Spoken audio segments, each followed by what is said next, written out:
평생을 키워주신 부모님의 노쇠함을 살갗으로 느끼며 이제는 노령연금 받을 나이가 훌쩍 넘은 아버지, 완연히 70대 중반으로 접어든 어머니의 딸로서 노후 생활이 더 이상 먼 얘기가 아니게 되었습니다. 부모님의 기력은 갈수록 약해지고 기억력은 더 없어지는 것이 하루하루 갈수록 표시가 납니다.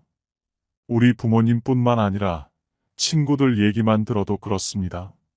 세월의 언덕에서 황혼의 삶을 이어가는 부모들은 주문을 외우듯 혼잣말을 한다고 합니다. 살아있어 미안하다. 놀고 있어 미안하다. 내가 빨리 죽어야 되는데. 부모들은 자식들에게 오히려 짐이 될까 노심초사하지만 부모의 노후 생활에 대해 진지하게 고민하고 걱정하는 자식들은 드뭅니다. 100세 시대라고 하지만 건강 수명은 그다지 늘지 않아 알고 보면 참으로 가슴 아픈 인생입니다.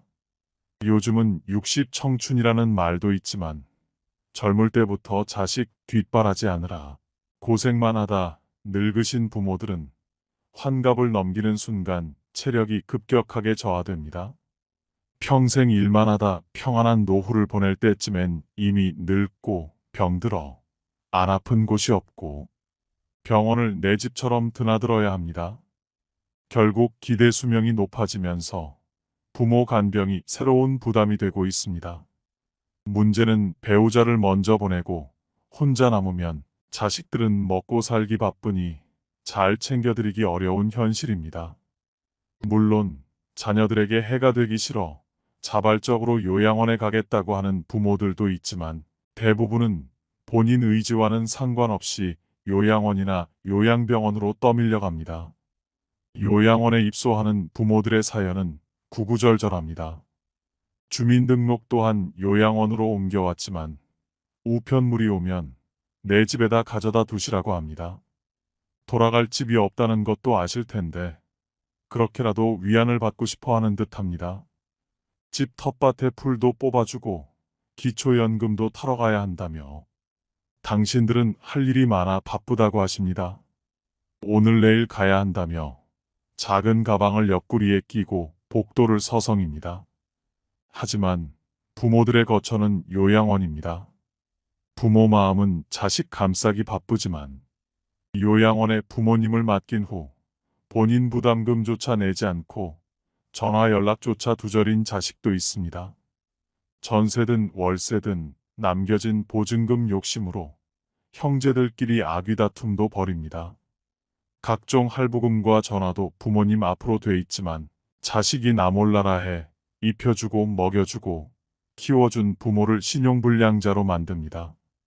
참 좋은 우리나라 복지를 악용합니다. 정작 누구를 위한 복지이기에 인생 말년에 자식의 이용물이 돼야 하는지 묻고 싶습니다.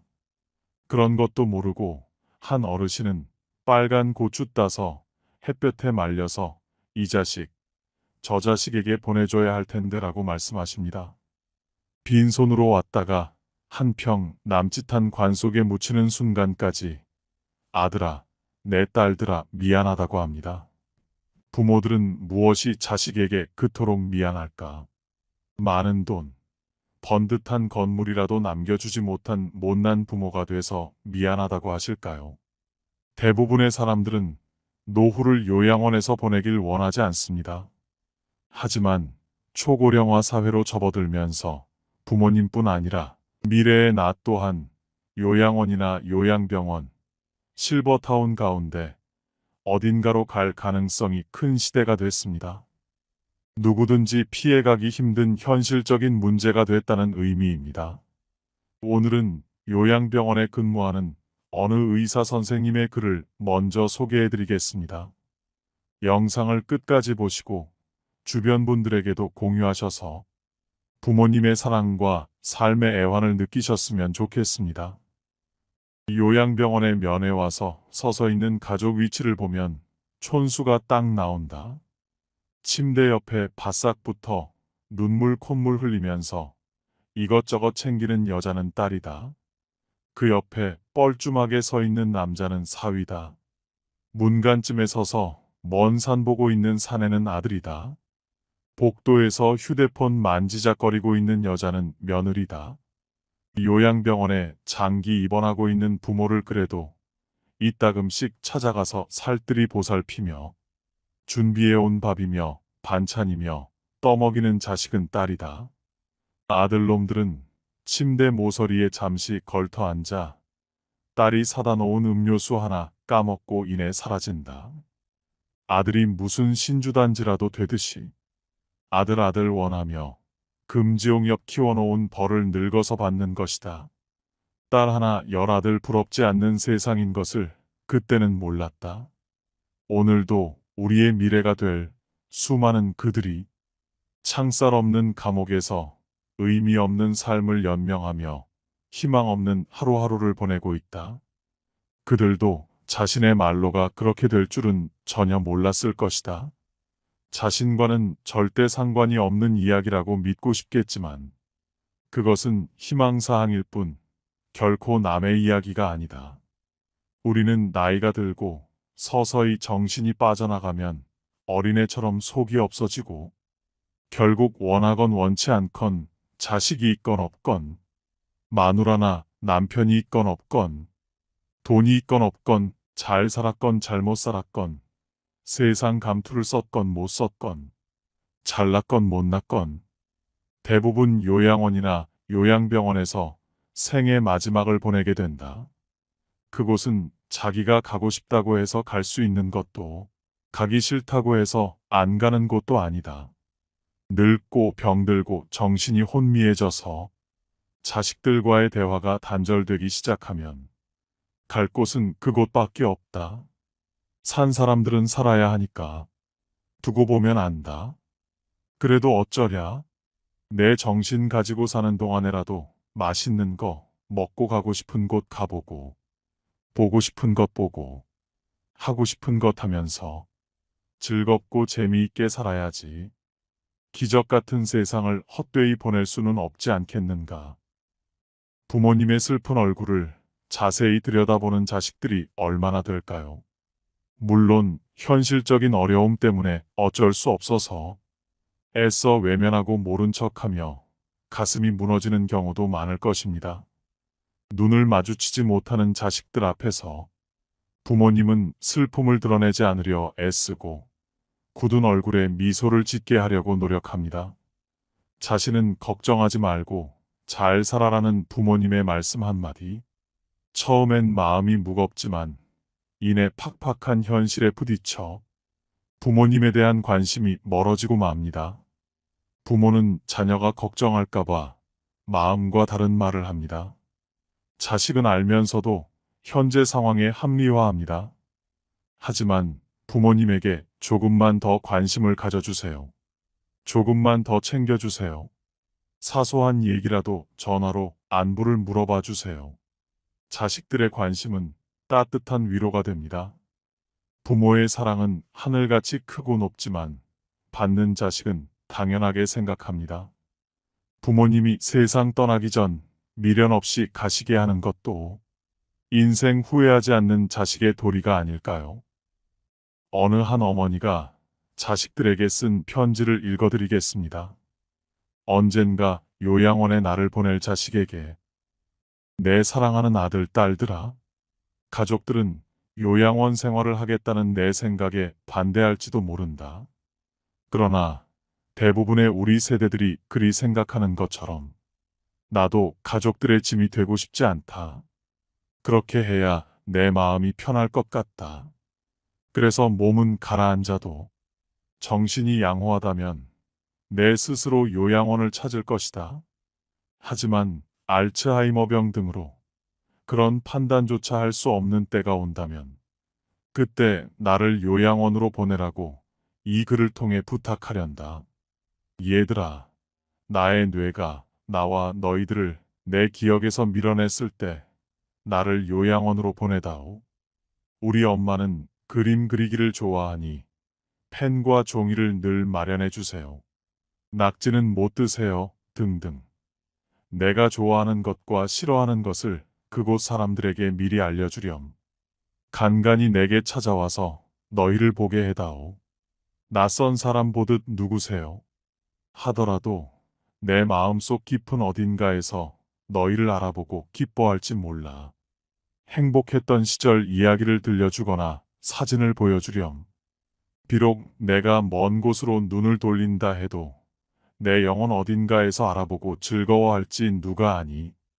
언젠가 우리가 늙어 약하고 지저분해지거든. 인내를 가지고 우리를 이해해다오. 늙어서 우리가 음식을 흘리면서 먹거나 옷을 더럽히고 옷도 잘 입지 못하게 되면 네가 어렸을 적 우리가 먹이고 입혔던 그 시간들을 떠올리면서 미안하지만 우리의 모습을 조금만 참고 받아다오.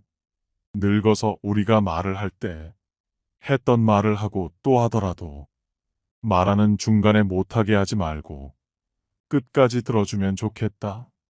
네가 어렸을 때 좋아하고 듣고 싶어 했던 이야기를 네가 잠이 들 때까지 셀 수 없이 되풀이하면서 들려주지 않았니? 혹시 우리가 새로 나온 기술을 모르고 점점 기억력이 약해진 우리가 무언가를 자주 잊어버리거나 말이 막혀 대화가 잘 안 될 때면 기억하는데 필요한 시간을 좀 내어주지 않겠니? 그래도 혹시 우리가 기억을 못 해내더라도 너무 염려하지는 말아다오. 왜냐하면 그때 우리에게 가장 소중한 것은 너와의 대화가 아니라 우리가 너와 함께 있다는 것이고 우리의 말을 들어주는 네가 있다는 것이 중요하기 때문이란다. 다리가 힘이 없고 쇠약하여 우리가 잘 걷지 못하게 되거든. 지팡이를 짚지 않고도 걷는 것이 위험하지 않게 도와줄 수 있니? 네가 뒤뚱거리며 처음 걸음마를 배울 때 우리가 너에게 한 것처럼 네 손을 우리에게 빌려다오. 비록 우리가 너를 키우면서 많은 실수를 했어도 우리는 부모로서 줄 수 있는 가장 좋은 것들과 부모로서 보여줄 수 있는 가장 좋은 삶을 너에게 보여주려고 최선을 다했다는 것을 언젠가는 너도 깨닫게 될 것이다. 사랑한다. 내 사랑하는 아들, 딸들아. 네가 어디에 있든지 무엇을 하든지 너를 사랑하고 너의 모든 것을 사랑한단다. 여러분은 할머니의 글을 읽고 어떤 생각이 드셨나요? 놀랍게도 치매 환자들이 자신을 잃어가는 와중에 본능적으로 지키려고 하는 것이 있다고 합니다. 바로 마음입니다. 오랜 시간 함께 해온 자식을 향한 애틋한 마음. 자신의 이름도 기억하지 못하지만 출산한 딸에게는 미역국을 끓여서 먹이고 싶은 엄마의 마음처럼 기억은 사라졌어도 사랑하고 걱정하는 마음은 그대로 남는다고 합니다. 마음 한편에 존재하고는 있지만 딸 아들 내외가 나를 보러 안 오지 않을까, 나를 영영 잊는 건 아닐까 하고 존재하지 않는 사람이 돼버릴 것에 대한 두려움을 가진 채로 살아갑니다. 실제로 요양원에 들어오는 순간 바깥 세상과 단절된다고 합니다. 자주 오겠다는 자식들은 연락조차 없고 하루 종일 창문만 바라보며 자식들만 기다립니다. 요양원에 근무하는 친구의 말로는 애타게 기다리는 어르신들 자녀에게 간호사들이 부모님들이 많이 찾으신다고 전화라도 하면 부모가 죽으면 연락하라는 말만 남기는 사람도 있다고 합니다. 또 어르신들은 약한 치아 때문에 떡이나 포도 같은 과일은 질식사의 위험이 있어 자녀분들에게 간식류를 극히 제한한다고 합니다. 그럼에도 불구하고 우리 부모님은 그런 거 상관없이 잘 드신다며 제한한 간식을 기어코 보낸다고도 합니다. 그 이야기를 들으면서도 이게 정말인가 하고 제 귀를 의심했습니다. 조금 더 부모를 들여다보고 조금만 눈을 돌려서 인간다운 모습을 잃어가는 와중에도 부단히 살아내기 위해 노력하는 부모들이 있음을 알아줘야 합니다. 다음 소개해드릴 글은 우리의 아버지에 대한 애환이 담긴 글입니다. 아버지는 울 장소가 없어 슬픈 사람입니다. 아버지란 누구인가? 아버지란 기분이 좋을 때 헛기침을 하고 겁날 때 너털 웃음을 웃는 사람이다. 아버지란 자기가 기대한 만큼 아들, 딸의 학교 성적이 좋지 않을 때 괜찮아, 괜찮아 하면서도 속으로는 몹시 화가 나는 사람이다. 아버지의 마음은 먹칠을 한 유리로 되어 있다. 그래서 잘 깨지기도 하면서 속은 잘 보이지 않는다. 아버지란 울 장소가 없어서 슬픈 사람이다. 아버지가 아침 식탁에서 급하게 일어나서 가는 곳은 즐거운 일만 기다리고 있는 것은 아니다. 아버지는 머리가 3개 달린 용과 싸우러 나간다. 그것은 피로와 일과 직장 상사에게 받는 스트레스다. 아버지란 내가 아버지 노릇을 하고 있나? 내가 정말 아버지다운가? 하는 자책을 매일 하는 사람이다.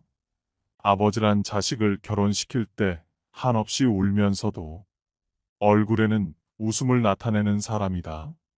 아들, 딸이 밤늦게 돌아올 때에는 어머니는 10번 걱정하는 말을 하지만 아버지는 10번 현관문을 쳐다본다. 아버지의 최고 자랑은 자식들이 남들에게 칭찬받을 때이다. 아버지가 가장 꺼림칙한 속담이 있다.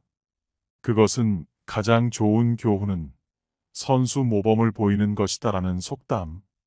아버지는 늘 자식들한테 그럴듯한 교훈을 하면서도 정작 자신이 모범을 보이지 못하기 때문에 이 점에 있어서 미안하게 생각도 하고 남모르는 콤플렉스도 가지고 있다. 아버지는 이중적인 태도를 곧잘 취한다. 이유는 아들, 딸이 나를 닮아주었으면 하고 생각하면서도 나를 닮지 않아 주었으면 하는 생각을 동시에 하기 때문이다. 아버지에 대한 생각은 나이에 따라 달라진다.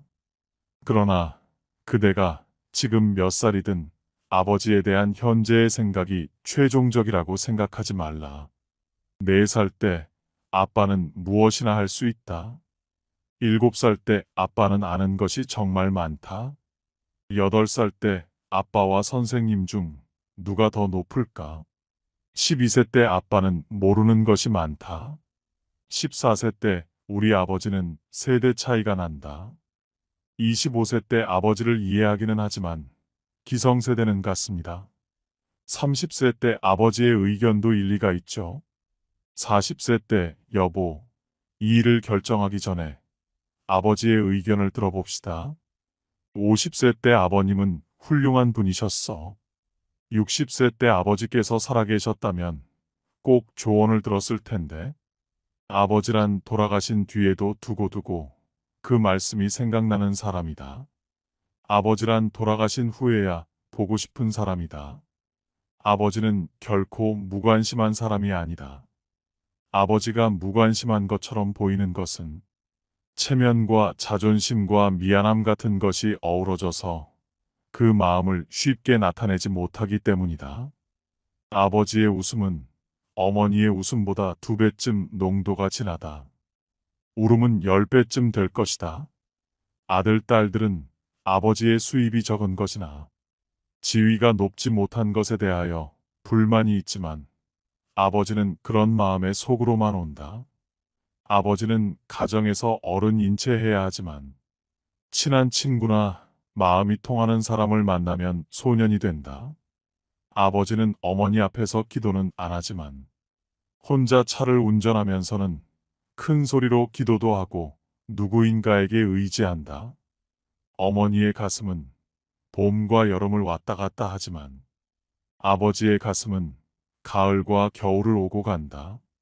부모가 되고 나이가 들다 보면 어린 시절에 부모에게 불효했던 것을 뒤늦게 깨닫고 마음 아파한다. 나도 그러했기에 자식이 나를 서운하게 하는 일이 있다 해도 이해하려 한다. 아쉬움과 후회 속에서 살아가는 것이 인생이니까. 때가 되면 식물들은 꽃과 잎을 떨굴 준비를 한다. 꽃은 세상을 아름답고 향기롭게 꾸미고 벌과 나비에게 꿀을 주고 다음 세대의 번식을 위해 열매를 맺은 후에는 떨구어 대지를 향한다. 잎도 줄기의 작용인지 아니면 잎이 알아서 떨어지는 것인지는 알 수 없으나 가을이 되면 낙엽이 된다. 식물들이 때를 알아 꽃이나 단풍으로 마지막을 예쁘게 장식하고 떨어지듯 우리도 인생의 끄트머리에 있는 때를 미리 생각하며 아름다운 마무리가 될 수 있게 준비하는 것은 어떨까? 옛말에 한 아버지는 열 아들을 키울 수 있으나 열 아들은 한 아버지를 봉양하기 어렵다는 말이 있습니다. 자식이 배부르고 따뜻한가를 늘 부모는 묻지만 부모는 배고프고 추운 것은 자식들에게 말하지 않습니다. 더 많은 것을 주지 못한 자신을 탓할 뿐입니다. 아버지의 사랑이 묻어있는 글 한 편을 더 소개해드립니다. 애비야, 나 3만 원만 주고 갈 수 있겠니? 없어요. 80살이 넘은 아버지가 회사에 출근하는 아들에게 사정을 했건만 아들은 냉정하게 거절을 하였다. 늙은 아버지는 이웃 노인들과 어울리다 얻어만 먹어온 소주를 오늘은 한 번이라도 갚아주고 싶었다. 며느리가 설거지를 하다 부자 간의 대화를 듣다 시아버지의 그늘진 얼굴을 보았다. 며느리는 무언가를 한참 생각하더니 밖으로 달려나갔다. 한참 만에 버스를 막 타려는 남편을 불러세워 숨찬 소리로 손을 내밀었다. 여보, 돈 좀 주고 가요. 뭐하게?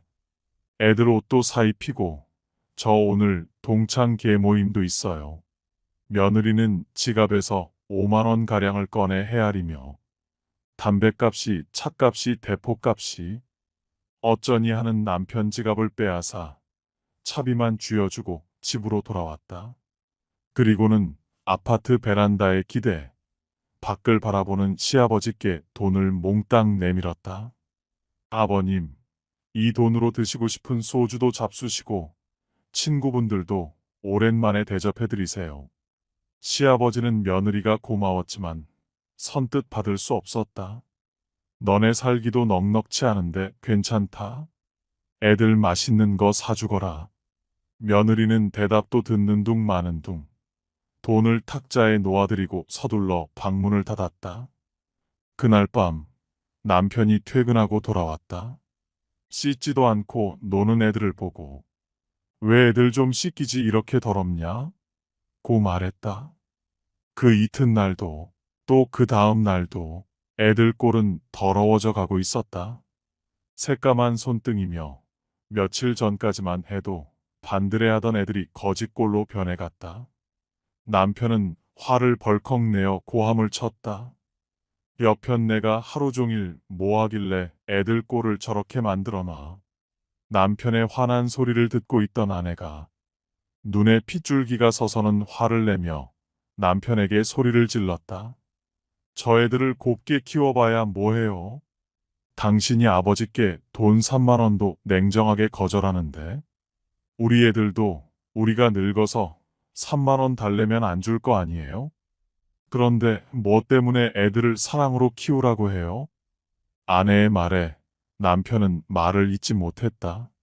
한참 후 멍하니 서 있던 아들은 최면에서 풀린 듯 늙은 아버지의 방문을 조심스레 열었다.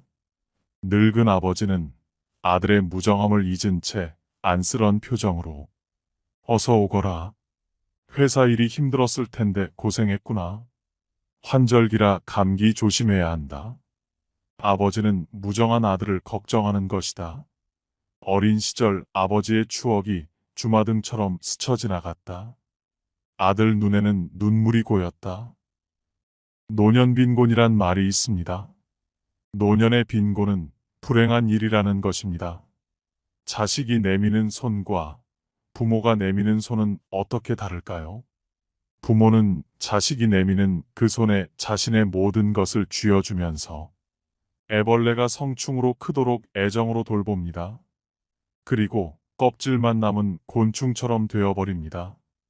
그러면서도 부모는 자식의 손에 더 많은 것을, 더 좋은 것을 주지 못하는 것을 안타까워합니다. 세월이 흘러 부모는 늙고 힘도 없고 이제 부모는 가진 게 없습니다.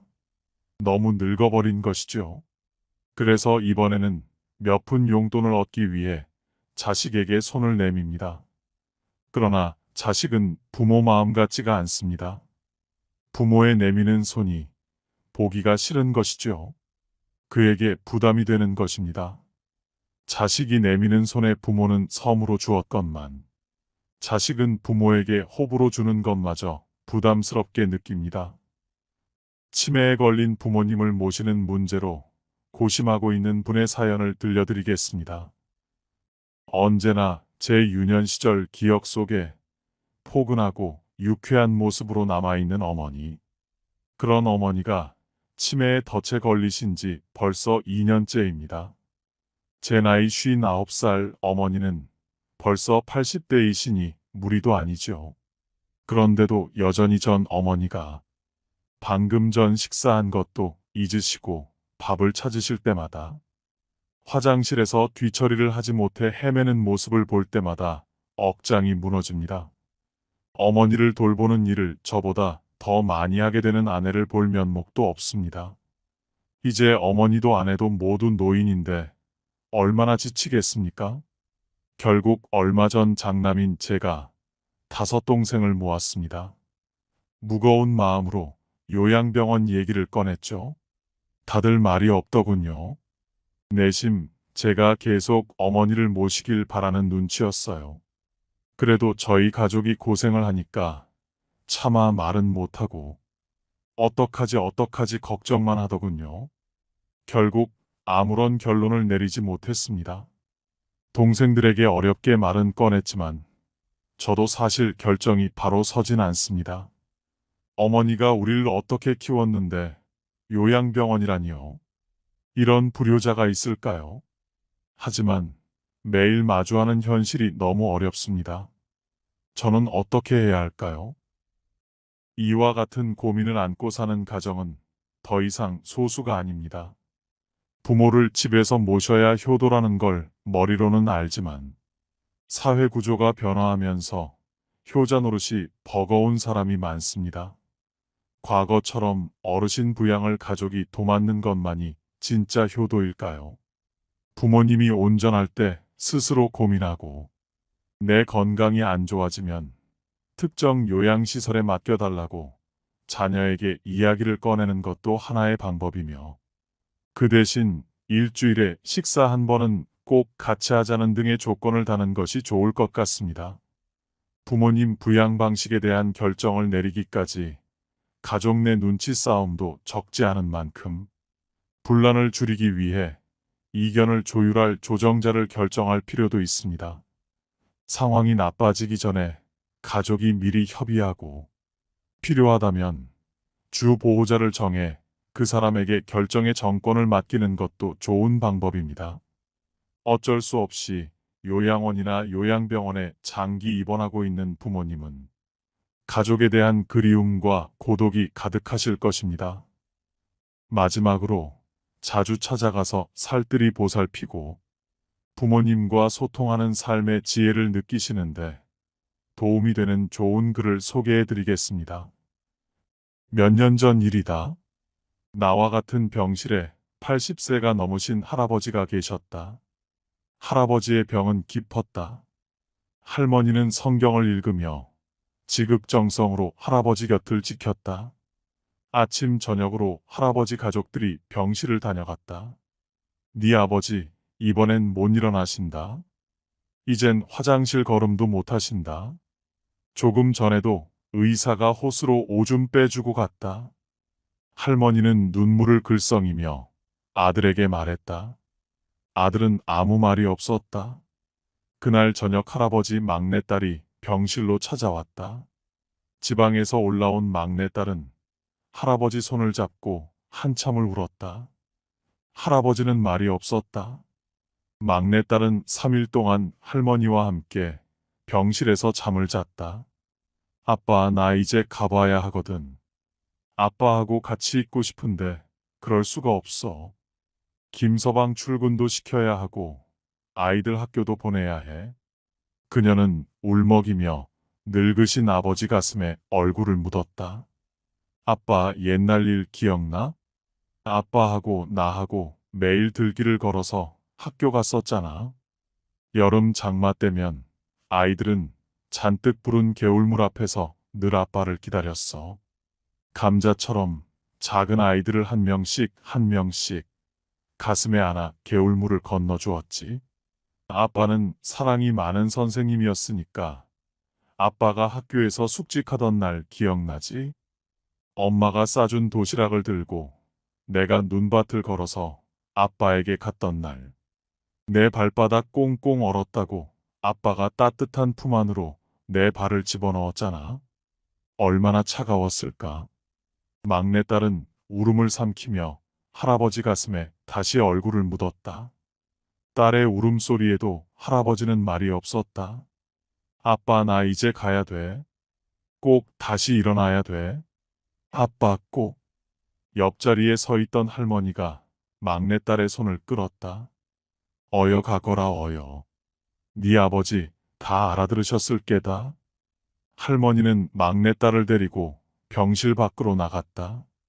잠시 후 할머니는 눈물을 닦으며 병실 안으로 들어왔다. 조금 전에 나간 아이가 우리 막내딸이라오. 아버지 사랑을 많이 받고 자랐지요. 응석바지로 자라 지금도 아빠 아빠 하잖아요. 이제 지 아버지 눈이나 감으면 와야지. 뭐 아버지를 끔찍히 좋아했는데 아버지 얼굴을 마지막 본다고 생각하니 얼마나 슬펐을까. 바로 그때 할아버지 목소리가 들려왔다. 임자, 임자. 할아버지는 가쁜 숨을 몰아쉬며 일으켜달라고 했다. 할머니와 나의 부축을 받으며 할아버지는 한 걸음 한 걸음 창가 쪽으로 걸어갔다. 할아버지는 힘겨운 숨을 걸으며 창밖을 살폈다. 창문 밖 멀지 않는 곳에 정문 쪽으로 걸어가는 막내딸의 뒷모습이 보였다. 할아버지는 오른팔을 들었다. 딸의 뒷모습을 어루만지듯 할아버지는 유리창을 쓰다듬었다. 딸을 향해 마지막 인사를 하는 할아버지의 눈가로 눈물이 가만가만 흘러내렸다. 오늘의 영상 어떠셨나요? 요양원, 요양병원에 계신 부모님께 안부전화 한 통화 드릴 수 있는 하루가 되었으면 좋겠습니다. 오늘도 노후의 지혜와 함께 해주셔서 감사드립니다. 황금빛으로 무르익어가는 여러분의 지혜로운 인생을 언제나 응원합니다. 작년의 나이가 되어보니 인생이란 게 참 잔인하다는 생각이 들었습니다.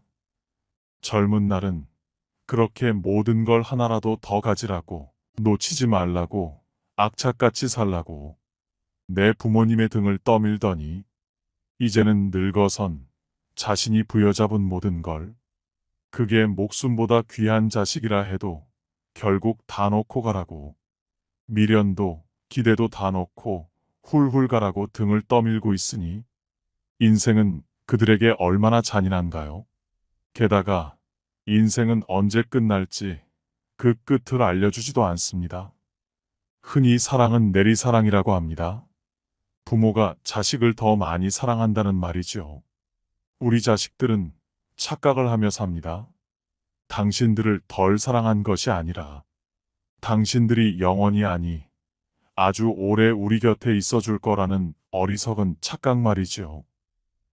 오늘은 요양원 입소 전날 밤, 한 어머니가 자식에게 눈물로 쓴 편지를 통해 노후의 삶과 소망에 대해 생각해보는 시간을 준비했습니다.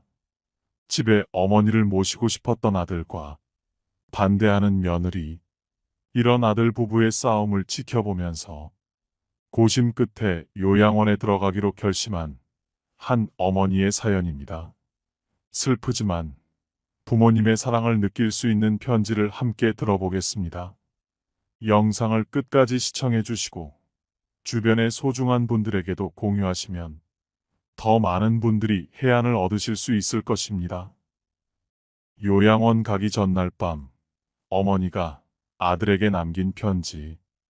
아들아, 결혼할 때 부모 모시는 여자 택하지 말아라. 너는 엄마랑 살고 싶겠지만 엄마는 이제 너를 벗어나 엄마가 아닌 인간으로 살고 싶단다. 엄마한테 효도하는 며느리를 원하지 말아라. 너의 효도는 네가 잘 사는 걸로 촉하거늘. 네 아내가 엄마 흉을 보거든 너 속상한 거 충분히 이해한다. 그러나 그걸 엄마한테 옮기지 말아라. 엄마도 사람인데 알고 기분 좋겠느냐? 모르는 게 약이란 걸 100번 곱씹고 엄마한테 옮기지 말아라. 아들아, 내 사랑하는 아들아. 나는 널 베고 낳고 키우느라 평생을 바쳤거늘. 널 위해선 당장 죽어도 서운한 게 없겠거늘.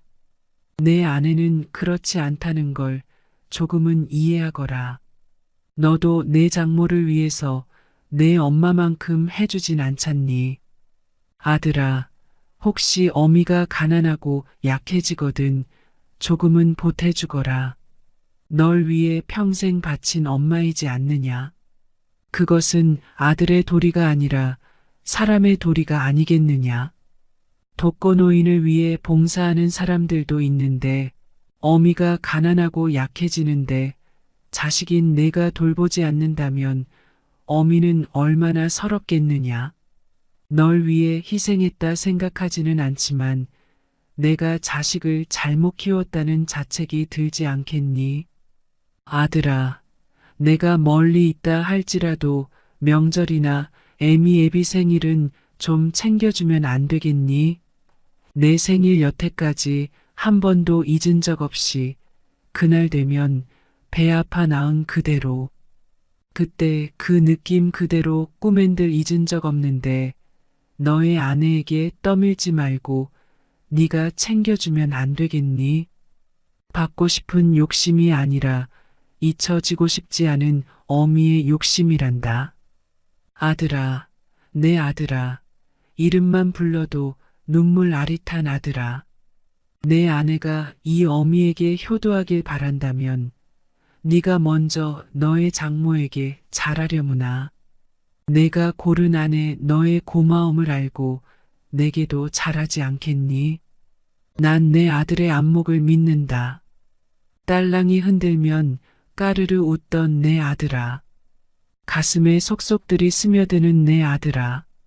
그런데 네 여동생 그 애도 언젠가 시집가겠지.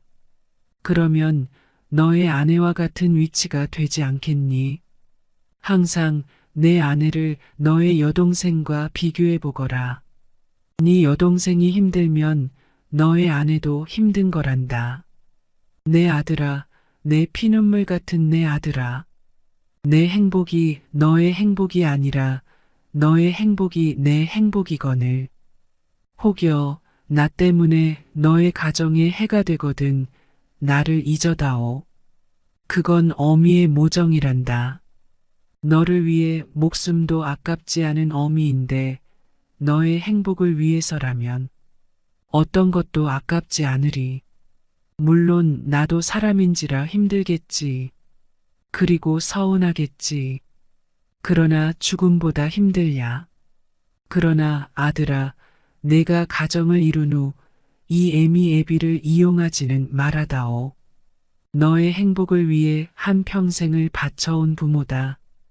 이제는 애미 애비도 좀 편안히 살고 싶구나. 너희 힘든 건 너희들이 알아서 살아다오. 늙은 애미 애비 이제 좀 쉬면서 삶을 마감할 수 있도록 해다오. 너의 애미 애비도 부족하고 힘들게 산 인생이다. 그러니 너희 힘든 것들은 너희들이 헤쳐가다오. 다소 늙은 애미 애비가 너희 기준에 미치지 못하더라도 그건 살아오면서 미처 따라가지 못한 삶의 시간이란 걸. 너희도 조금 이해해 주려무나. 우리도 여태 너희를 이해하기 위해 노력하지 않았니? 너희도 우리를 조금만이라도 이해하기 위해 노력해다오. 우리가 하는 쓸데없는 잔소리, 너희에겐 들리지도 않는 가치관, 너희들이 이해되지 않는 부분들이 많다는 걸 우리도 안단다. 한 귀로 듣고 한 귀로 흘려다오. 우린 그런 거 잘 모른단다. 아니 모르는 게 약이란다. 아들아, 우리가 원하는 건 너희의 행복이란다. 그러나 너희 늙은 에미애비의 행복을 침해하지 말아다오. 손자 길러달라는 말하지 말아라. 너보다 더 귀하고 이쁜 손자지만 매일 보고 싶은 손주들이지만 늙어가는 나는 내 인생도 중요하더구나. 강요하거나 은근히 말하지 말아라. 날 나쁜 시어미로 몰지 말아라. 내가 널 온전히 길러 목숨마저 아깝지 않듯이 너도 내 자식 온전히 길러 사랑을 한번 느껴보거라. 아들아, 사랑한다. 목숨보다 더 사랑한다. 그러나 목숨을 바치지 않을 정도에서는 내 인생도 중요하구나. 어찌 노모가 제 젖먹이를 잊어버릴 수 있겠느냐? 제 몸에서 난 아기를 가엾이 여기지 않을 수 있겠느냐? 설령 여인들은 잊는다 해도 나는 절대 너를 잊지 않는다. 아들아, 사랑하는 내 아들아, 건강히 잘 지내거라. 멀리서도 너는 언제나 내 아들이란다. 사랑한다. 아들아, 내 아들아. 구독자 여러분은 어머니의 편지를 듣고 어떤 생각이 드시나요? 아들은 효심이 가득하고 며느리는 천하의 몹쓸 인간 같으신가요? 평소 시어머니와 며느리 사이는 딱히 나쁘거나 그렇지도 않았다고 합니다. 며느리는 명절이나 집안에 대소사가 있을 때 며느리로서 제할 도리를 다하고 평소 어머니는 너희만 잘 살면 되었다고 크게 아들 내외에게 간섭하지 않고 평범하게 그렇게 잘 지내왔다고 합니다. 어머니를 요양원에 모셔야 된다는 이야기가 나오기 전만 해도 며느리는 좋은 시어머니 만나서 이만하면 마음 편하게 지낸다는 얘기를 친구들과 남편과도 종종 했다고 합니다. 그렇게 자식 낳고 소소한 행복을 누리며 살다가 어머니가 점점 노쇠해지기 시작하면서 문제가 생겼습니다. 그때부터 별 문제 없이 잘 지내던 부부에게 갈등이 생기고 부부싸움이 잦아지게 되었습니다. 남편은 자식된 입장에서 아내가 어머니를 평소보다 더 자주 들여다봐 주기를 원했고, 며느리는 직장 생활에다 아이들까지 챙겨야 하는 상황에서 힘들 수밖에 없었습니다. 며느리는 그래도 자식된 도리로서 할 수 있는 선에서 최선을 다해 틈틈이 시어머니를 찾아뵈었다고 합니다. 그러다 아내가 일을 그만두게 되었는데, 그 시기에 어머니의 병환이 점점 심해지면서 부부 사이의 갈등도 더욱 악화되기 시작했습니다. 아내는 당연히 어머니를 요양원으로 모실 생각을 하고 요양원 이곳저곳을 알아보고 있었습니다. 아내의 말을 듣던 남편은 무슨 말도 안 되는 소리냐고 화를 내며 우리가 집에서 모시자고 말했습니다. 이제 직장도 그만뒀는데 당연히 집에서 모셔야 하는 것 아니냐고 했습니다. 어머니를 집에서 모시는 일이 당연한 며느리의 일처럼 말하는 남편에게 너무나 화가 났습니다. 마음을 추스르고 아무리 이성적으로 다시 생각해 보아도 현재 상황에서 명쾌한 해답이 나오지 않았습니다. 직장은 그만뒀지만 아이들도 아직 어리니 이것저것 신경 쓸 게 많았습니다. 그렇게 몇 날 며칠을 남편과 냉전하던 중에 어머니가 우연히 아들과 며느리가 싸우는 소리를 듣게 되었습니다. 그 길로 어머니는 자기만 요양원에 가면 다 해결된다고 생각하시고 결단을 내리셨습니다.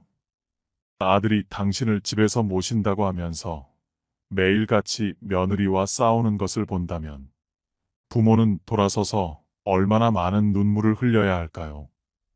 이제는 누구나 나이 들면 어쩔 수 없이 요양원이나 요양병원을 알아봐야 하는 100세 시대라고 합니다. 누군가는 그런 말도 합니다. 재수 없으면 120살까지 산다고요.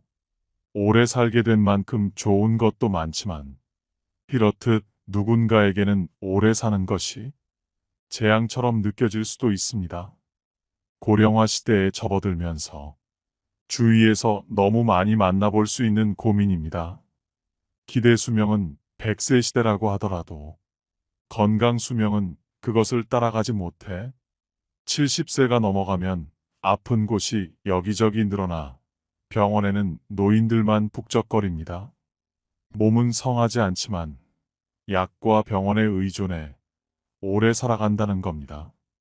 게다가 자녀들도 예전처럼 많지 않기 때문에 돌아가면서 부모를 모신다거나 돌볼 수 있는 시대가 아닙니다. 다들 제 한 몸 건사하거나 먹고 살기 바쁘기 때문에 나이든 부모를 부양할 생각은 있더라도 상황이 여의치 않은 경우가 대다수입니다. 나이가 들면 여기저기 건강에 이상이 생기고 혼자서는 일상생활을 하기가 매우 어려워질 때가 찾아옵니다. 그러나 부모님 건강이 안 좋아지셨다고 해서 요양원 같은 시설을 알아보는 건 성급한 결정일 수 있습니다. 무조건 시설부터 알아보기에 앞서 현재 부모의 신체적 정신적 건강 상황이 어떠한지부터 꼼꼼히 살펴보고 상황에 따라 선택을 하는 것이 좋습니다. 고령화가 진행될수록 또 하나의 문제는 의료비 부담입니다. 우선 부모가 치매로 의심되면 병원에 가서 치매 진단을 받고 노인 장기요양 등급 심사 신청을 하여 치매 등급을 받아 치매 프로그램과 관련된 정부 보조 혜택을 받을 수 있도록 해야 합니다. 치매 등급을 받으면 요양보호사가 집으로 방문하여 부모님을 케어하는 재가 서비스를 받거나 주간 보호센터에 다니는 방법도 있습니다.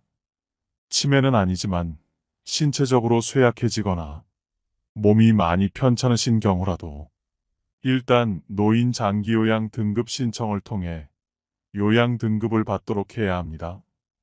혼자서 지내시기 때문에 일상생활을 하기 어렵다면 특별 케어 서비스나 주간 보호센터를 갖춘 실버타운 입주도 생각해 볼 수 있습니다. 아픈 부모를 함께 살며 24시간 부양하고 돌봐드리는 것은 매우 힘들 수 있으므로 며느리의 몫이라고 생각하면 절대 안 됩니다. 혹시 집에서 모시는 경우라도 아들이 며느리에게만 맡겨놓지 마시고 서로 의논해가며 많은 부분에서 함께 해야 합니다. 또한 낮 시간대에는 간병인의 도움을 받아서 그 시간만큼이라도 며느리가 자신만의 시간을 충분히 활용할 수 있도록 해야 합니다. 그렇지 않으면 모시는 사람도 결국 지치게 되고 부부 사이 또한 나빠지게 됩니다. 집이 편안해야 집에 함께 사는 부모도 눈치 보지 않고 남은 여생을 마음 편히 살다가 가실 수 있습니다. 결국 부부간의 많은 부분을 확실하게 합의해야 하고 대화를 통해 끊임없이 소통을 해야 합니다. 어느 쪽을 선택하더라도 무엇이 더 좋고 나쁜 선택인지 정답은 없습니다. 각 가정의 상황에 따라 선택을 하되 무엇을 결정하든 상관없이 부모도 남은 인생 마음 편하고 즐겁게 살아가야 하고 자식들도 자식들 인생 행복하게 살아가야 한다는 것 절대 잊으면 안 됩니다. 어머니의 편지를 한 번 더 들으면서 영상 마무리하겠습니다. 오늘도 노후의 지혜와 함께 해주셔서 감사드립니다. 황금빛으로 무르익어가는 여러분의 지혜로운 인생을 언제나 응원합니다. 요양원 가기 전날 밤 어머니가 아들에게 남긴 편지. 아들아, 결혼할 때 부모 모시는 여자 택하지 말아라. 너는 엄마랑 살고 싶겠지만 엄마는 이제 너를 벗어나 엄마가 아닌 인간으로 살고 싶단다. 엄마한테 효도하는 며느리를 원하지 말아라. 너의 효도는 네가 잘 사는 걸로 촉하거늘.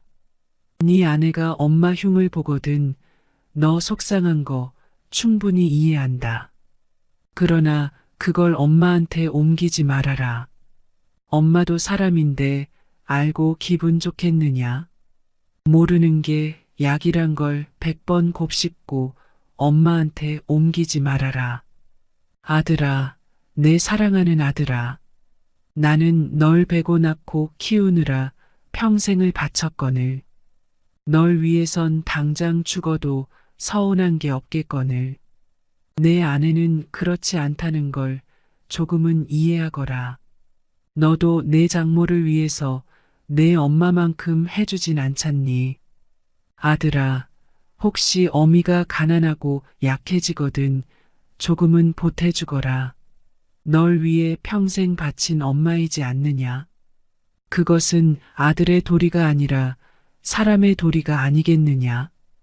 독거노인을 위해 봉사하는 사람들도 있는데 어미가 가난하고 약해지는데 자식인 내가 돌보지 않는다면 어미는 얼마나 서럽겠느냐. 널 위해 희생했다 생각하지는 않지만 내가 자식을 잘못 키웠다는 자책이 들지 않겠니? 아들아, 내가 멀리 있다 할지라도 명절이나 애미 애비 생일은 좀 챙겨주면 안 되겠니? 내 생일 여태까지 한 번도 잊은 적 없이 그날 되면 배 아파 낳은 그대로 그때 그 느낌 그대로 꿈엔들 잊은 적 없는데 너의 아내에게 떠밀지 말고 네가 챙겨주면 안 되겠니? 받고 싶은 욕심이 아니라 잊혀지고 싶지 않은 어미의 욕심이란다. 아들아, 내 아들아, 이름만 불러도 눈물 아릿한 아들아. 내 아내가 이 어미에게 효도하길 바란다면 네가 먼저 너의 장모에게 잘하려무나. 내가 고른 아내 너의 고마움을 알고 내게도 잘하지 않겠니? 난 내 아들의 안목을 믿는다. 딸랑이 흔들면 까르르 웃던 내 아들아. 가슴에 속속들이 스며드는 내 아들아. 그런데 네 여동생 그 애도 언젠가 시집 가겠지. 그러면 너의 아내와 같은 위치가 되지 않겠니? 항상 내 아내를 너의 여동생과 비교해 보거라. 네 여동생이 힘들면 너의 아내도 힘든 거란다. 내 아들아, 내 피눈물 같은 내 아들아. 내 행복이 너의 행복이 아니라 너의 행복이 내 행복이거늘. 혹여 나 때문에 너의 가정에 해가 되거든 나를 잊어다오. 그건 어미의 모정이란다. 너를 위해 목숨도 아깝지 않은 어미인데 너의 행복을 위해서라면 어떤 것도 아깝지 않으리. 물론 나도 사람인지라 힘들겠지. 그리고 서운하겠지. 그러나 죽음보다 힘들야. 그러나 아들아, 내가 가정을 이룬 후 이 애미 애비를 이용하지는 말아다오. 너의 행복을 위해 한 평생을 바쳐온 부모다. 이제는 애미 애비도 좀 편안히 살고 싶구나. 너희 힘든 건 너희들이 알아서 살아다오. 늙은 애미 애비 이제 좀 쉬면서 삶을 마감할 수 있도록 해다오.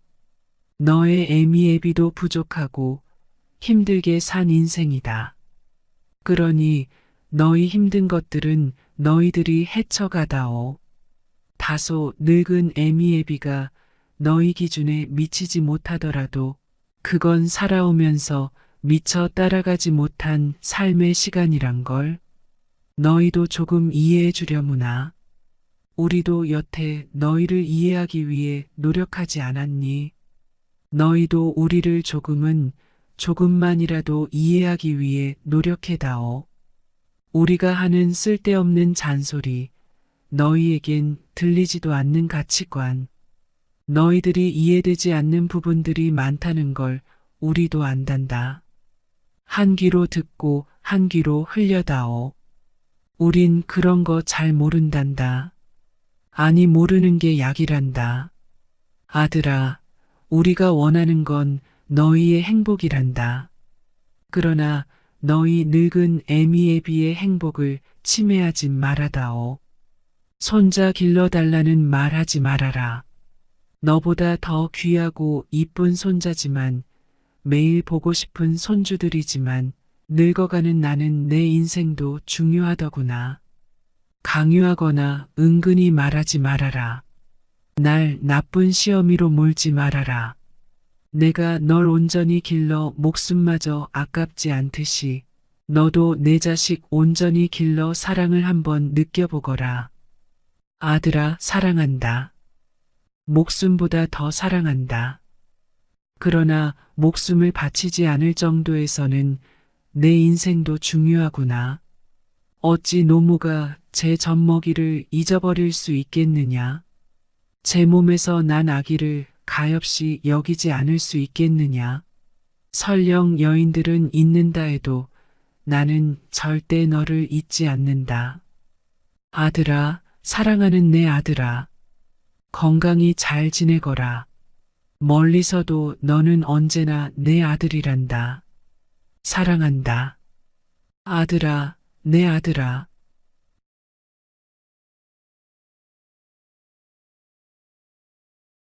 인간관계의 정석이란 무엇일까요? 사람과 사람 사이에는 서로 상처를 주지 않는 적절한 거리가 필요합니다. 인간관계의 적당한 거리는 일종의 미덕이며 보호장치입니다. 적당한 거리를 유지하면 서로의 마음에 공간이 생기고 이 공간에 이해와 포용을 담을 수 있습니다. 오늘은 다른 사람에게 상처받지 않기 위해 반드시 비밀로 해야 할 6가지에 대해 배워보겠습니다. 영상을 끝까지 시청해 주시고 법륜 스님의 지혜를 마음에 새기셔서 해답을 얻으시길 바랍니다. 주변의 소중한 분들에게도 영상을 공유하시면 더 많은 분들이 지혜를 얻으실 수 있으실 겁니다. 첫 번째, 나의 사생활을 필요 이상 말하지 마라. 사람을 만나면 벙어리가 되어라. 슬픔을 나누면 약점이 되고 기쁨을 나누면 시기가 된다. 사람의 이기적 본성은 타인의 고통에 둔감하게 만든다. 따라서 나의 사생활을 진심으로 걱정하고 위로해주는 사람은 거의 없다. 아니면 내 이야기가 주변에 퍼져서 심심풀이 주제로 소비되거나 언젠가 비수가 되어 나에게 돌아올 뿐이다. 내가 한번 내뱉은 말은 더 이상 비밀이 될 수 없다. 내가 뱉은 말은 점점 살이 붙기 마련이다. 또한 자신에 대해 과도하게 털어놓으면 사람들과 더 가까워지기보다 오히려 멀어지는 것을 경험하게 된다. 인간관계는 시간이 갈수록 계속해서 변화한다. 지금은 아주 가깝지만 몇 년 뒤는 어떻게 될지 모르는 게 사람 사이다. 시절 인연이란 말도 있듯이 어떤 관계도 영원할 수 없다. 특히 우정은 한순간 깨지기 때문에 다른 사람에게 내 치부를 드러내기 전에 신중하게 생각해라. 반드시 후회한다. 만약 나의 깊은 사생활을 잘 아는 사람과 관계가 안 좋아지면 쓸데없이 신경 써야 하는 일이 많이 생길 것이다. 특히 나의 안 좋은 습관들이나 불행한 가정사는 더욱 타인의 판단과 비판에 노출되지 않게 조심해야 한다. 삶의 특정 부분을 비밀로 유지해야 내가 더 품위 있고 남들에게 존중받아야 할 사람이라는 인식을 심어줄 수 있다. 드러내지 말아야 할 내 사생활에 대한 이야기를 실컷 하고 집에 돌아와. 말하지 않았더라면 좋을 거라고 후회하는 것은 어리석은 행동이다. 두 번째, 나의 약점을 말하지 마라. 씁쓸하고 잔인하게도 인간은 타인의 약점을 통해 위안을 얻고 자신도 모르는 새 은근히 즐긴다. 친할 때는 간이고 쓸개고 모두 다 줄 것처럼 하다가도 조금만 서운하면 쉽게 돌아서는 것이 갈 때보다 잘 흔들리는 인간의 마음이다. 내 약점을 다른 이들에게 말한다고 해서 도움과 위로를 받을 것이라고 생각하지 마라. 해결을 위한 노력을 하는 것과 동시에 그것들을 당신 혼자만 알고 있어라. 약점을 고치지도 못하면서 늘 인식하고 있다면 스스로를 위축시킬 뿐이다. 자신의 약점을 빨리 고치거나 잊어버려라. 약점은 누군가의 도움을 받아서가 아닌 스스로 극복해야 하는 것이며 동시에 스스로 극복할 수 있음을 명심해라. 옛말에 사람은 모두 입안에 도끼를 가지고 태어난다고 한다. 어리석은 사람은 말을 함부로 하여 그 도끼로 자신을 찢고 만다라고 했다. 말은 한 사람의 입에서 나와서 1000사람의 귀로 들어간다. 질병은 입을 쫓아 들어가고 화근은 입을 쫓아 나온다. 어쩔 수 없이 약점을 얘기해야 할 때도 결코 전부를 드러낼 필요는 없다. 우정이 깊지 않은 사람과 깊은 대화를 나누지 말라. 말은 한 번 입으로 내뱉어 버리면 두 번 다시 주워 담을 수 없기 때문에 항상 조심해야 한다. 내가 이 말을 해도 적절한가? 내가 후회하지 않을 것인가 하고 한 번 더 생각하라. 수다쟁이처럼 말을 많이 한다고 인기가 좋아지는 것도 아니고 인정을 더 받을 수 있는 것도 아니다. 괜한 말 한마디의 실수로 그동안 쌓아온 명성과 이미지를 쓸어내 버릴지도 모른다. 들려주어도 괜찮은 말이 있고 감추는 것이 더 나은 이야기도 있다. 상대에게 말을 해야 할지 말아야 할지 판단이 서지 않을 때는 먼저 상대를 주의 깊게 살펴보면서 그 사람의 인격에 대한 확신이 설 때까지 기다려라. 그러면 말해도 좋을지 비밀로 해야 할지가 분명해지기 마련이다. 세 번째, 다른 사람의 단점을 말하지 마라. 다른 사람의 단점과 허물을 쉽게 말하지 않는다. 누군가를 욕하는 것은 나 자신을 부정적으로 보이게 하고 자신의 명상을 손상시킨다. 다른 사람들과 누군가에 대한 뒷담화를 같이 하게 되면 그 순간에는 그들과 유대감을 형성하고 있다고 느낄지라도 결정적인 순간에는 결국 서로를 의심하고 불신하게 된다. 이로 인해 사회적인 신뢰가 필요한 좋은 기회들이 내게 왔을 때 놓치게 될 것이다.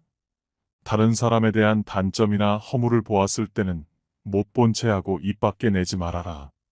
자신의 입에서 나간 말은 본인에게 그대로 돌아온다. 또한 서로의 비밀을 지켜달라고 말하지만 그 비밀은 지켜지지 않고 오히려 그 화살이 자기에게 돌아와 화근이 될 수 있다. 부정적인 이야기는 되도록 하지 않는 것이 사회생활에 큰 유익이 된다. 다른 사람의 허물이나 비난의 말을 들었을 때는 어떻게 해야 될까? 직접 확인하지 않은 이상 고지곳대로 전부 믿지 마라. 비판 역시 위험하다.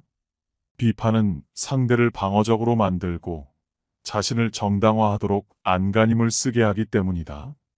사람들의 소중한 자존심에 상처를 입히고 원한을 불러일으키기도 한다.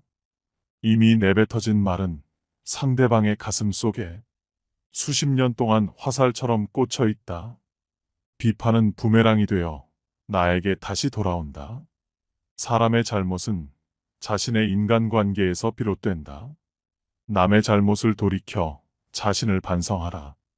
상대의 의견에 반대하거나 잘못했음을 가르쳐 주어야 할 때도 직설적으로 말하기보다는 우연히 떠오른 것처럼 재치 있게 말해 주어라. 불필요한 조언이나 비난은 관계를 손상시키고 신뢰나 존중의 부족으로 이어지기 때문에 진정한 지지와 격려로 긍정적인 관계를 만들어라. 특히 가까운 친구나 가족처럼 편한 사이에서는 더욱 조심해야 한다. 충고라면서 이게 다 너를 위해서 하는 말이야 라고 하는 것은 실상은 너는 틀렸고 나는 맞다라는 뜻이다. 부정적인 말과 뒷담화 그리고 불필요한 조언은 언제 어디서든 결국 나 자신에게 해가 된다. 우리 각자는 남들이 100% 이해할 수 없는 개인의 사정이 다 있기 마련이다. 그냥 공감해주고 들어주는 것만으로도 그 사람은 고마움을 느낄 것이다. 행동은 말보다 더 많은 무게와 힘을 가진다. 네 번째, 나를 자랑하지 마라. 조금 아는 바가 있다 해서 스스로 뽐내며 남을 깔본다면 장님이 촛불을 들고 걷는 것 같이 남은 비춰주지만 자신은 밝히지 못한다. 무심코 내뱉은 자랑이 뜻밖의 오해를 부르거나 상대방 질투의 이유가 되는 경우가 많다. 이 상황을 만든 것은 자랑을 내뱉은 바로 나 자신이다. 그러므로 입을 열 때는 생각 또 생각하라. 특히 자식 자랑 하지 마라. 자식 자랑 할 것이 많은 사람도 있겠지만 대부분은 다들 자식 때문에 한두 가지 걱정거리가 있기 마련이다. 아무리 못난 부모라도 자식은 수십 년간 공들여서 눈물과 정성으로 키워낸 귀한 존재이다. 그러니 아무리 내 자식이 잘나고 성공했더라도 그 마음에 소금을 뿌리는 일을 해서는 안 된다. 또한 남들이 나를 칭찬하기 전에 내가 먼저 나를 자랑하고 떠벌리는 것은 나의 가치를 떨어뜨리고 볼품없는 사람으로 만든다. 칭찬은 바람이 불면 한순간에 흩어지는 구름과 같다. 산이 높으면 계곡도 깊듯 명성이 높고 화려할수록 절망과 고통은 더욱더 깊은 법이다. 그러니 칭찬에 연연하지 말라. 자기 자랑만 늘어놓는 사람은 경청하지 않는 사람이고 상대로 하여금 반감을 느끼게 한다. 당장은 필요에 의해 곁에 있더라도 많은 사람들이 점차 그의 곁을 떠날 것이다. 겸손함을 길러 불필요한 시기 질투를 피하라. 오히려 진짜 현명한 사람은 겸손으로 무장해 불필요한 질투심으로부터 자신을 보호한다. 자신의 가치를 알고 있고 다른 사람들로부터 검증을 요구하지 않는다. 특히 자랑거리가 많을수록 능력이 많을수록 상대가 나에게 시기 질투를 느끼지 않도록 하는 것이 제일 좋은 처세다. 인간이란 자기보다 가진 것이 많다고 생각되면 시기 질투하고 자기보다 가진 것이 없다고 생각되면 무시하는 게 본능이다. 아무리 선행이라도 계속 말하면 오만해 보인다. 선행의 진실함이 가려지고 나를 과시하기 위한 수단으로 비춰질 것이다. 굳이 드러내지 않아도 나의 배품을 기억하는 소수의 사람들이 나에게 중요한 도움을 줄 때가 올 것이다. 스스로 옳다고 여기는 사람은 분명하게 판단하지 못하고 스스로 만족해하는 사람은 드러나지 않으며 스스로 뽐내는 사람은 공로가 없어지고 스스로 자랑하는 사람은 오래가지 못한다. 5번째, 내가 가진 돈에 대해 이야기하지 마라. 세상에서 사람을 가장 크게 상처 입히는 3가지는 번민과 말다툼, 그리고 텅 빈 지갑이다. 그 중에서 텅 빈 지갑이 가장 크게 사람을 상처 입힌다. 그러니 가족이나 아무리 친한 친구에게도 내가 돈을 얼마나 많이 가졌는지에 대해 말하지 마라. 인간은 다른 이가 나보다 더 많은 것을 가졌다는 이유만으로도 상처받는 존재다. 앞에서 다들 박수 쳐주면서 함께 기뻐하는 것 같아도 속마음은 그렇지 못하다. 나보다 돈이 적으면 무시하고 많으면 질투하는 게 인간의 본능이다. 돈 자랑도 아무나 하는 게 아니다. 드러난 돈이야. 내가 자랑하지 않아도 남들이 다 안다. 또한 처음 만나는 사람 앞에서 돈 자랑으로 과시하는 것이 절대 다른 사람을 기선제압하는 좋은 방법이 아니다. 오히려 그런 사람은 만나면 돈 냄새가 진동을 해서 자신을 진정으로 도와줄 사람은 코를 막고 떠나가고 돈만 빼먹으려는 사람들만 호시탐탐 입맛을 다시며 우글거리게 된다. 혹여 특히 나와 별다를 바 없이 살던 지인이 갑자기 부자가 된 경우라면 그 시기 질투의 강도가 세진다. 그러면서도 당연한 듯 무언가를 요구하거나 기대하며 내가 더 받는 것이 당연한 듯 행동하기 쉽다. 결국 관계는 끝을 맺는다.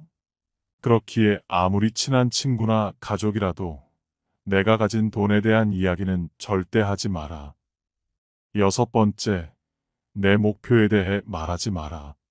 다른 사람에게 나의 목표를 알렸을 때 좋은 결과로 돌아오는 일은 극히 드물다. 그저 내 목표가 정확히 무엇인지 상대방에게 이해시키는데 귀중한 힘을 낭비만 하는 경우가 많다. 사람들의 의견과 관점은 서로 다르고 각자의 경험에 따라 상대적이기 때문이다. 사람들은 돈만큼 남들이 가진 재능에 질투를 느낀다.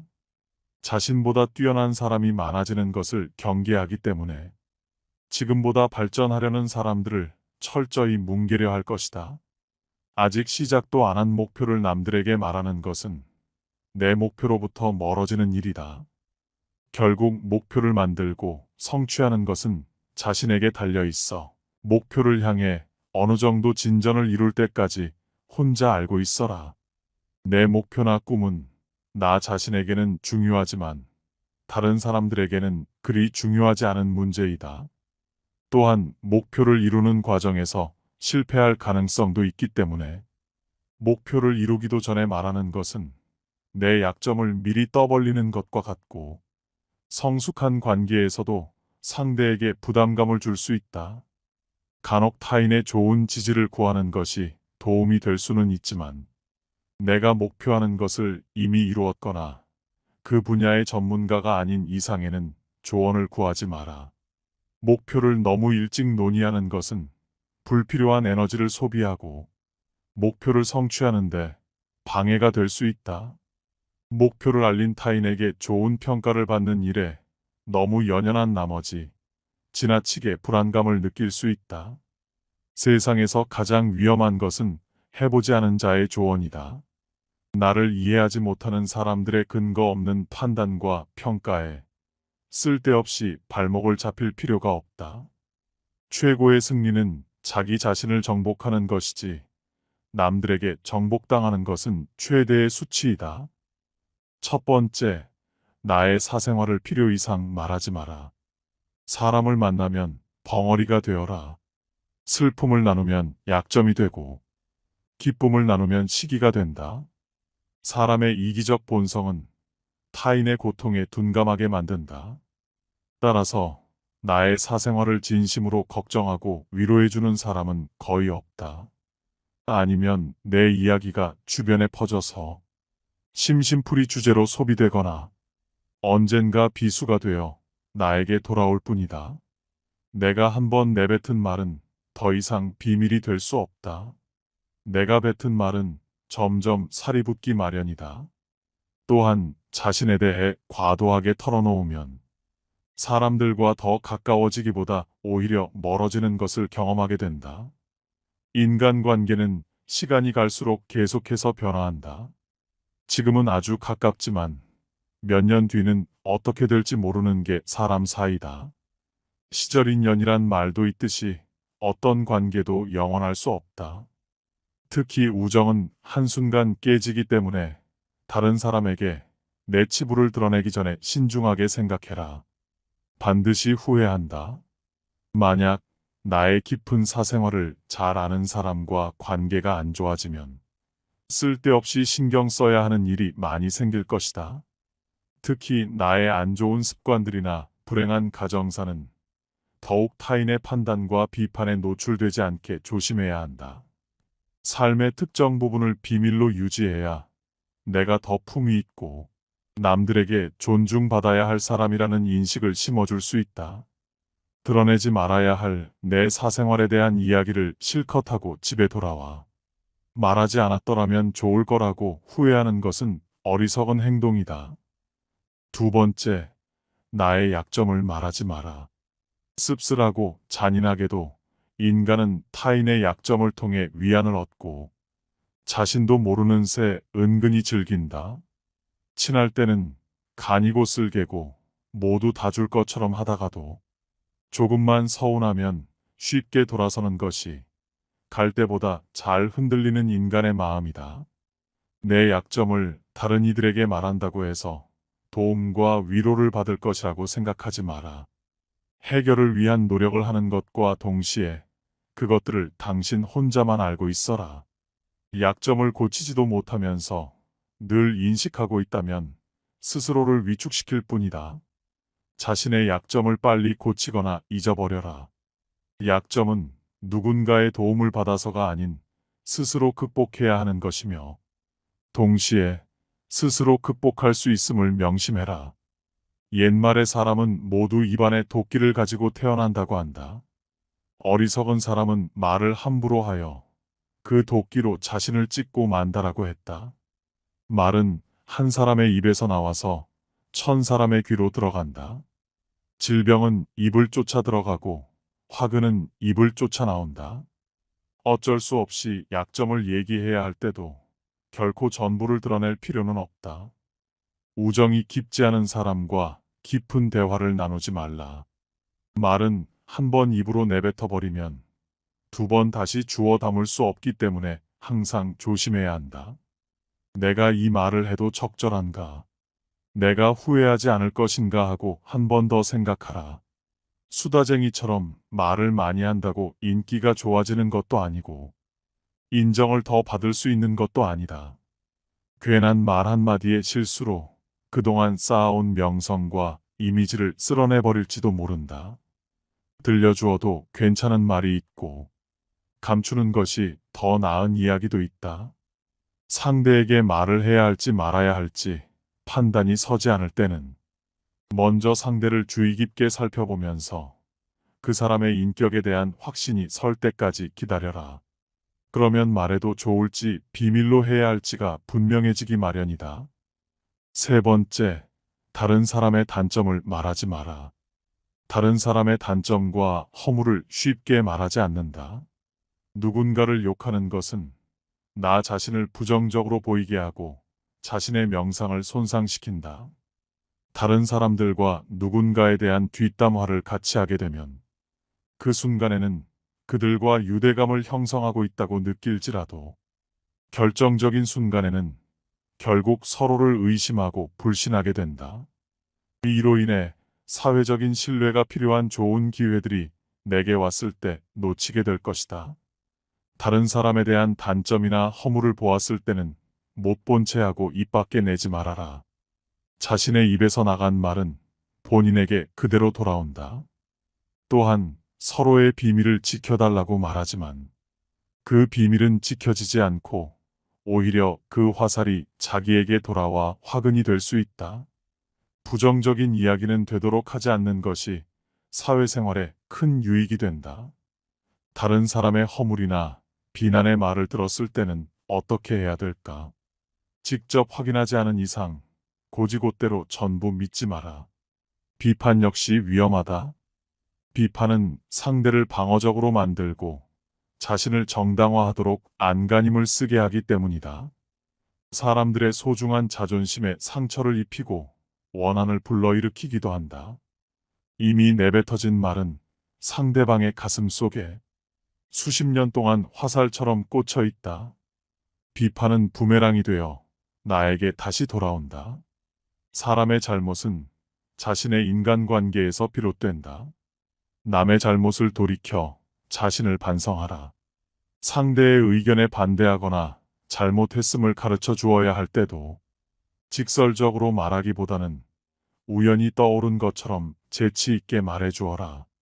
불필요한 조언이나 비난은 관계를 손상시키고 신뢰나 존중의 부족으로 이어지기 때문에 진정한 지지와 격려로 긍정적인 관계를 만들어라. 특히 가까운 친구나 가족처럼 편한 사이에서는 더욱 조심해야 한다.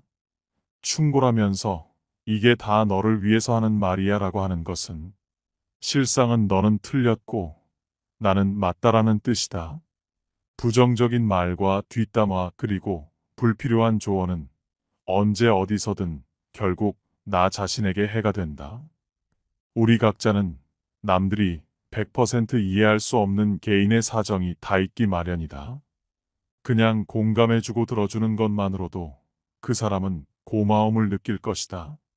행동은 말보다 더 많은 무게와 힘을 가진다. 네 번째, 나를 자랑하지 마라. 조금 아는 바가 있다 해서 스스로 뽐내며 남을 깔본다면 장님이 촛불을 들고 걷는 것 같이 남은 비춰주지만 자신은 밝히지 못한다.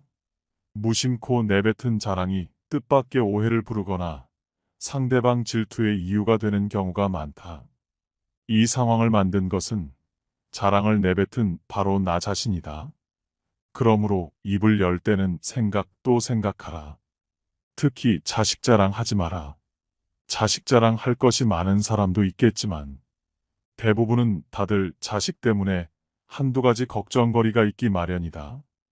아무리 못난 부모라도 자식은 수십 년간 공들여서 눈물과 정성으로 키워낸 귀한 존재이다. 그러니 아무리 내 자식이 잘나고 성공했더라도 그 마음에 소금을 뿌리는 일을 해서는 안 된다.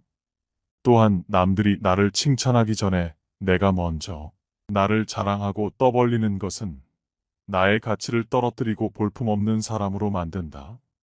칭찬은 바람이 불면 한순간에 흩어지는 구름과 같다.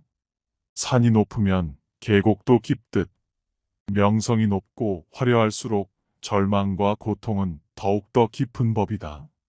그러니 칭찬에 연연하지 말라.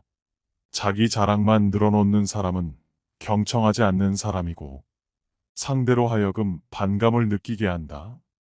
당장은 필요에 의해 곁에 있더라도 많은 사람들이 점차 그의 곁을 떠날 것이다.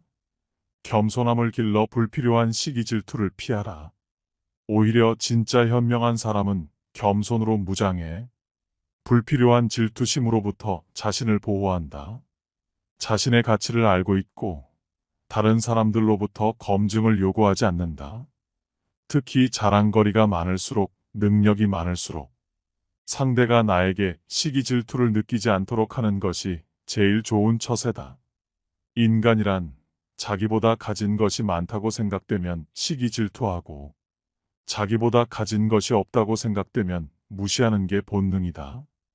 아무리 선행이라도 계속 말하면 오만해 보인다. 선행의 진실함이 가려지고 나를 과시하기 위한 수단으로 비춰질 것이다.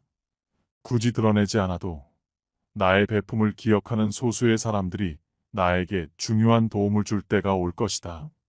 스스로 옳다고 여기는 사람은 분명하게 판단하지 못하고 스스로 만족해하는 사람은 드러나지 않으며 스스로 뽐내는 사람은 공로가 없어지고 스스로 자랑하는 사람은 오래가지 못한다. 5번째, 내가 가진 돈에 대해 이야기하지 마라. 세상에서 사람을 가장 크게 상처 입히는 3가지는 번민과 말다툼, 그리고 텅 빈 지갑이다. 그 중에서 텅 빈 지갑이 가장 크게 사람을 상처 입힌다. 그러니 가족이나 아무리 친한 친구에게도 내가 돈을 얼마나 많이 가졌는지에 대해 말하지 마라. 인간은 다른 이가 나보다 더 많은 것을 가졌다는 이유만으로도 상처받는 존재다. 앞에서 다들 박수 쳐주면서 함께 기뻐하는 것 같아도 속마음은 그렇지 못하다. 나보다 돈이 적으면 무시하고 많으면 질투하는 게 인간의 본능이다. 돈 자랑도 아무나 하는 게 아니다. 드러난 돈이야. 내가 자랑하지 않아도 남들이 다 안다. 또한 처음 만나는 사람 앞에서 돈 자랑으로 과시하는 것이 절대 다른 사람을 기선제압하는 좋은 방법이 아니다. 오히려 그런 사람은 만나면 돈 냄새가 진동을 해서 자신을 진정으로 도와줄 사람은 코를 막고 떠나가고 돈만 빼먹으려는 사람들만 호시탐탐 입맛을 다시며 우글거리게 된다. 혹여 특히 나와 별다를 바 없이 살던 지인이 갑자기 부자가 된 경우라면 그 시기 질투의 강도가 세진다. 그러면서도 당연한 듯 무언가를 요구하거나 기대하며 내가 더 받는 것이 당연한 듯 행동하기 쉽다. 결국 관계는 끝을 맺는다. 그렇기에 아무리 친한 친구나 가족이라도 내가 가진 돈에 대한 이야기는 절대 하지 마라. 6번째, 내 목표에 대해 말하지 마라. 다른 사람에게 나의 목표를 알렸을 때 좋은 결과로 돌아오는 일은 극히 드물다. 그저 내 목표가 정확히 무엇인지 상대방에게 이해시키는데 귀중한 힘을 낭비만 하는 경우가 많다. 사람들의 의견과 관점은 서로 다르고 각자의 경험에 따라 상대적이기 때문이다. 사람들은 돈만큼 남들이 가진 재능에 질투를 느낀다. 자신보다 뛰어난 사람이 많아지는 것을 경계하기 때문에 지금보다 발전하려는 사람들을 철저히 뭉개려 할 것이다. 아직 시작도 안 한 목표를 남들에게 말하는 것은 내 목표로부터 멀어지는 일이다. 결국 목표를 만들고 성취하는 것은 자신에게 달려 있어 목표를 향해 어느 정도 진전을 이룰 때까지 혼자 알고 있어라. 내 목표나 꿈은 나 자신에게는 중요하지만 다른 사람들에게는 그리 중요하지 않은 문제이다. 또한 목표를 이루는 과정에서 실패할 가능성도 있기 때문에 목표를 이루기도 전에 말하는 것은 내 약점을 미리 떠벌리는 것과 같고 성숙한 관계에서도 상대에게 부담감을 줄 수 있다. 간혹 타인의 좋은 지지를 구하는 것이 도움이 될 수는 있지만 내가 목표하는 것을 이미 이루었거나 그 분야의 전문가가 아닌 이상에는 조언을 구하지 마라. 목표를 너무 일찍 논의하는 것은 불필요한 에너지를 소비하고 목표를 성취하는데 방해가 될 수 있다. 목표를 알린 타인에게 좋은 평가를 받는 일에 너무 연연한 나머지 지나치게 불안감을 느낄 수 있다. 세상에서 가장 위험한 것은 해보지 않은 자의 조언이다. 나를 이해하지 못하는 사람들의 근거 없는 판단과 평가에 쓸데없이 발목을 잡힐 필요가 없다. 최고의 승리는 자기 자신을 정복하는 것이지 남들에게 정복당하는 것은 최대의 수치이다. 오늘 지혜의 말씀 어떠셨나요? 법륜 스님은 총 6가지의 비밀을 타인에게 숨기라고 말합니다. 첫 번째, 나의 사생활을 필요 이상 말하지 마라. 두 번째, 나의 약점을 말하지 마라. 세 번째, 다른 사람의 단점을 말하지 마라. 네 번째, 나를 자랑하지 마라. 다섯 번째, 내가 가진 돈에 대해 이야기하지 마라. 여섯 번째, 내 목표에 대해 말하지 마라. 사람과 함께 살아가되 늘 적당한 거리를 둬야 합니다. 영상을 반복하여 들으셔서 현명한 인간관계에 대한 해안을 얻으셨길 소망합니다. 오늘도 노후의 지혜와 함께 해주셔서 감사드립니다. 황금빛으로 무르익어가는 여러분의 지혜로운 인생을 언제나 응원합니다. 구독과 좋아요는 큰 힘이 됩니다.